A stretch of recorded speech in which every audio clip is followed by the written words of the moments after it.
এই লেসনে আমরা PSP function নিয়ে আলোচনা করব। লক্ষ্য করুন আমরা এখানে নোটপ্যাডে ফাংশনের কোডটি লিখেছি। এখানে পিএসপি এবং এই নিচের ট্যাগ এই দুটির মাঝখানে আমাদের মূলত এই ফাংশনটি।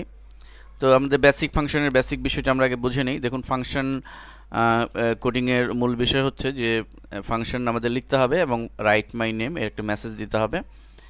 তো এই হচ্ছে মূল ফাংশনের কোড। এরপরে আমরা আমাদের ফাংশনকে কল করার জন্য যে সমস্ত কোড এক্সিকিউট করতে হবে সেটি আমরা লিখব। দেখুন এখানে আমরা ফাংশনের জন্য যে কোডটি দিয়েছি, এখানে write my name just echo দিয়ে এখানে যে প্রিন্ট হবে ফরিদ আহমেদ এই লেখাটি, অর্থাৎ যে মেসেজ আমরা দিব সেটি আমরা এখানে উল্লেখ করে দিব এবং রাইট মাই নেম সবশেষে, অর্থাৎ এই রাইট মাই নেম এই কোডটিকে এক্সিকিউট করবে। তো এখন এই ফাংশনটি আমরা যদি পিস ড্রিমওয়েভারে জাস্ট এই বডির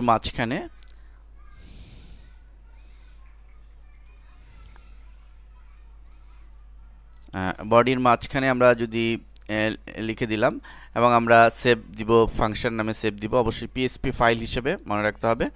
সেভ দিয়ে আমরা আমাদের ব্রাউজারে চলে যাই আমাদের এটির আউটপুট দেখার জন্য। লোকাল হোস্ট ফরিদ এবং আমরা এখানে নিচের দিকে লক্ষ্য করছি ফাংশন নামে যে ফাইলটি সেভ করেছিলাম এইটি আমরা ক্লিক করছি। তো ফরিদ আহমেদ, অর্থাৎ আমরা আমাদের মেসেজে যা লিখেছিলাম সেটি সে আউটপুট হিসেবে শো করছে। এখন ফাংশনের আরেকটু বিষয় সম্পর্কে আমরা জানবো, আর একটু অ্যাডভান্স বিষয়। দেখুন নিচের এই কোডটি যদি আমরা লক্ষ্য করি, এটিও ফাংশনের একটি কোড। তো এই কোডে আমরা কি দেখতে পাচ্ছি,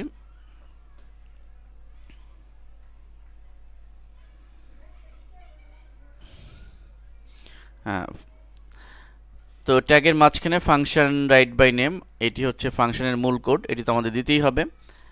ইকো ফরিদ আহমেদ প্রিন্ট করবে সে ফরিদ আহমেদকে, সাথে অতিরিক্ত যে বিষয়টি আমরা এখানে উল্লেখ করেছি যে আরও প্রিন্ট করবে ইকো হ্যালো ওয়ার্ল্ড লেখাটি আসবে। এরপরে echo my name is print হবে যেহেতু ইকো কমান্ড দিয়েছি। রাইট মাই নেম, তো মূলত ফাংশনে আমরা আগেই বলেছি যে রাইট মাই নেম মাধ্যমে আমাদের মূল যে ইকোর মাঝখানে যে মেসেজটি দিয়েছিলাম সেই মেসেজটি এই কমান্ডের মাধ্যমে এক্সিকিউট হবে। সো আমরা রাইট মাই নেম এর অর্থ হচ্ছে যে এই ইকোর মাঝখানে প্রথমে আমরা যে ইকোটা দিয়েছিলাম তো এই মেসেজটি এক্সিকিউট হবে।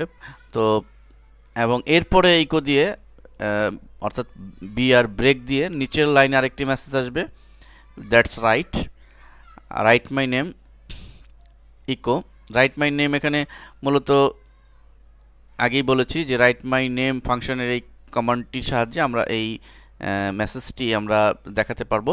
তো রাইট মাই নেম দেওয়ার অর্থই হচ্ছে যে আমাদের এই মেসেজটি দিবে, অর্থাৎ ফরিদ আহমেদ দিবে।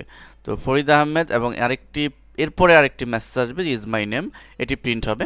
এবং এই কমান্ডটি যদি আমরা ড্রিমওয়েভারে অ্যাপ্লাই করি, দেখুন আমরা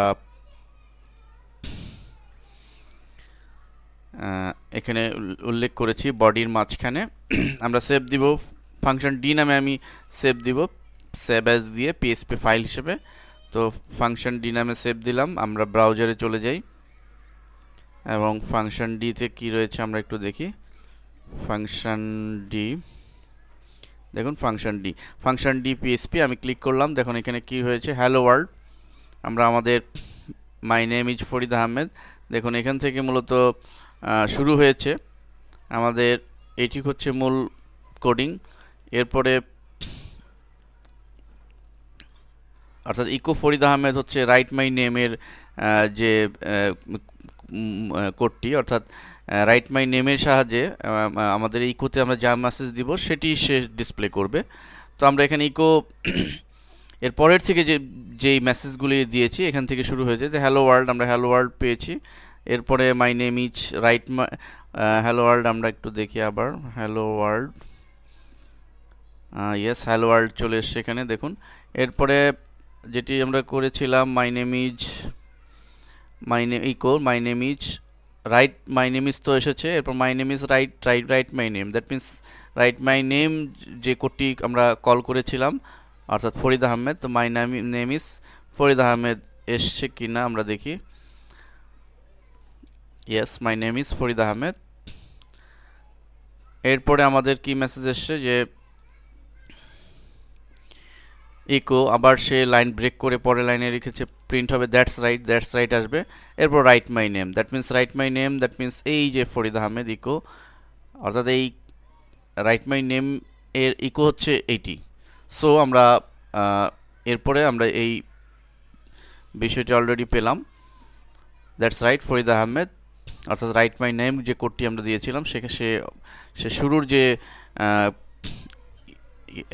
ইয়েটা ছিল, কোডটি ছিল, সেখান থেকে সে মেসেজটি এক্সিকিউট করেছে, Farid Ahmed is my name. এবার আসুন আমরা তৃতীয় যে ফাংশনের যে আরেকটি কোড রয়েছে, আরেকটি কোড দেখলে আমরা আরও ক্লিয়ার হবে বিষয়টা। ফাংশন প্যারামিটার, আমরা ফাংশন প্যারামিটারটিও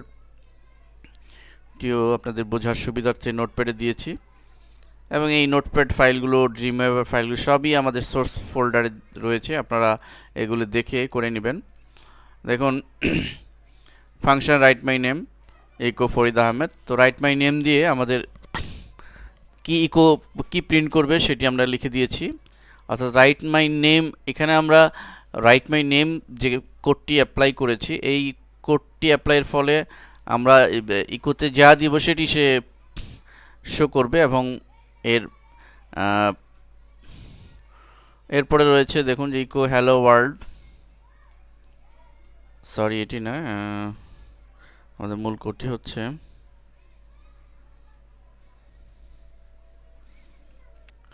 লক্ষ্য করুন এই কোডটি আমাদের ফাংশন রাইট মাই নেম এর সাথে একটা নতুন বিষয় ইনক্লুড করেছি, অর্থাৎ আমরা ভেরিয়েবল ইনক্লুড করেছি এফ নেম দিয়ে। তো এখন এই কোডটি কি এক্সিকিউট করবে সেটি আমরা ইকোতে দেখিয়েছি, এটি মূলত প্রিন্ট করবে। দেখুন যে ইকোতে সে প্রিন্ট করবে মূলত এই কোডটি, অর্থাৎ রাইট মাই নেম ইনক্লুডেড এই ভেরিয়েবলটি, এর সাথে যোগ হবে আহমেদ। অর্থাৎ আমরা অনেক সময় আমাদের কোনো ব্যক্তির নামের শেষে আহমেদ যোগ করতে চাই, একজন ব্যক্তি থাকতে পারে, কিন্তু আমাদের যদি 10 জন 100 জন ব্যক্তি থাকে, সবার নামের শেষে আমরা আহমেদ যোগ করতে চাই। তো নতুন সবার নামের শেষে আহমেদ বারবার লিখতে অনেক সময়ের ব্যাপার, কিন্তু জাস্ট একটি কমান্ড দিয়ে আমরা সবার নামের শেষে আহমেদ যোগ করতে পারি। দেখুন এখানে তাই করেছি, অর্থাৎ এই পুরো বিষয়টি সে প্রিন্ট করবে এখানে। সো আমরা যদি প্র্যাকটিক্যালি যাই, পরে দেখি, দেখুন যে ইকো মাই নেম ইজ কি করবে, মাই name is right my name Farid. তো এখানে কিন্তু ফরিদ ব্র্যাকেট দিয়ে ফরিদ যোগ হয়েছে, ফরিদের সাথে এই রাইট মাই নেম দিয়ে মূলত যে বিষয়টি সে এক্সিকিউট করবে সেটি হচ্ছে এই ভেরিয়েবল এফ নেম, অর্থাৎ এফ নেম সাথে আহমেদ, তো ফরিদের সাথে আহমেদ যোগ হবে। ঠিক একইভাবে my name is right my name Maruf থাকবে, মারুফের সাথে রাইট মাই নেম কি দিচ্ছে এই ভেরিয়েবলটি, অর্থাৎ আহমেদ। ঠিক পরেরটিও একই ব্যাপার, মাই নেম ইজ সাদ, এই সাদের সাথে আমাদের আহমেদ যোগ হয়ে যাবে। তো আমরা যদি ব্রাউজারে ঢুকি, সরি আমাদের এটিও আমাদের পিএসপি ফাইল হিসেবে সেভ করতে হবে ড্রিমওয়েভারে, আমরা ফাংশন প্যারামিটার নামে সেভ করেছি। এখন আমরা ব্রাউজারে যাই, ব্রাউজারে গিয়ে যদি ঠিক আমরা দেখি ফাংশন প্যারামিটার নামে সেভ করেছিলাম, ফাংশন প্যারামিটার। লক্ষ্য করুন my name is Farid Ahmed, my name is Maruf Ahmed, my name is Saad Ahmed. তো সবার নামে শেষে অটোমেটিকলি কিন্তু আহমেদ যোগ হয়েছে। এরকম যদি 1000 জনের লোকও থাকে, সবার শেষে আহমেদ যোগ হয়ে যাবে। তো এই হচ্ছে ফাংশন প্যারামিটার, এবং এই কমান্ডগুলো আমাদের প্রফেশনাল কাজে লাগবে। তো এগুলো আমরা আয়ত্ত করতে পারলে আমাদের বিভিন্ন প্রজেক্ট করতে সহজ হবে।